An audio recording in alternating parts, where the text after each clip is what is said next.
Members of Congress, the state of our union is strong.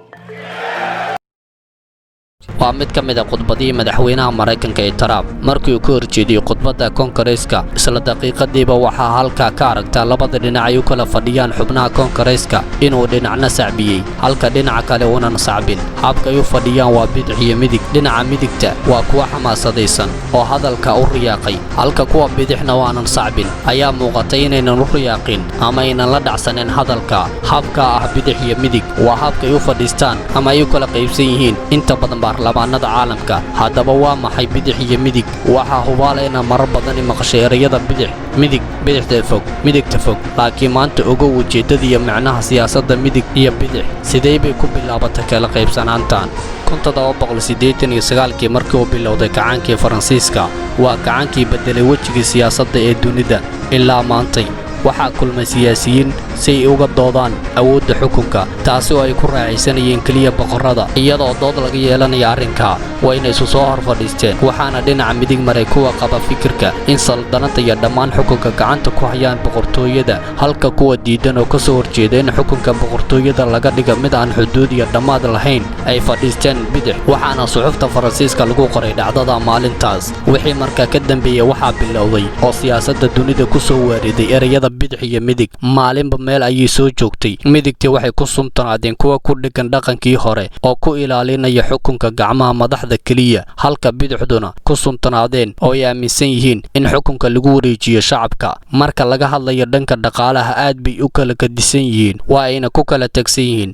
midigta ayaa oranaya waa inaysan dawladda soo faragashan arrimaha dhaqaalaha suuquna waa mid xor ah canshuurtu waa hoosaysaa ra'samaalkuna waxa ay yihiin kuwa gacanta sare leh shaqsi kasta isaga ayaa mas'uulka sidoo ku hormari lahaa waan u madax bannaan yahay fursadihiisa dhanka kale bidixda ayaa siyaasadda mid cagsi ku ayana caan ku ah waxayna leedahay waa in dawladda door weyn ka ciyaarta dhaqaalaha way la socotaa dhaqdhaqaaqa dhaqaale canshuurtuna waa in lagu badiyaa dadka hodanka ah si ay dawladdu u hesho maal iyo awood iyana ay dib ugu celiso dadka iyada oo loo marayo dhanka tacliinta iyo caafimaadka waliba si siman laakiin qisadu intaa kuma dhamma muddo hadii la joogay midigtii waxay dhashay midig kale bidixdiina waxay dhashay bidix kale Hitler iyo Mussolini waxay noqdeen midigta waliba midigta fog labadoodu waxay kala hogaaminayeen naasiyiinta oo Jarmalka ahaa iyo faashiyiinta oo Talyaani ahaa waana laba safxa oo kamid ah labadoodu safxooyinka dhigyacabka ee taariikhda reer Yurub bidixda fogna waxaa noqday midowgii Sofiyeeti oo ku suntana xukun dhexe iyo dhigyacabnimo laakiin maanta baaqi ma yahay booskii bidixda iyo midigta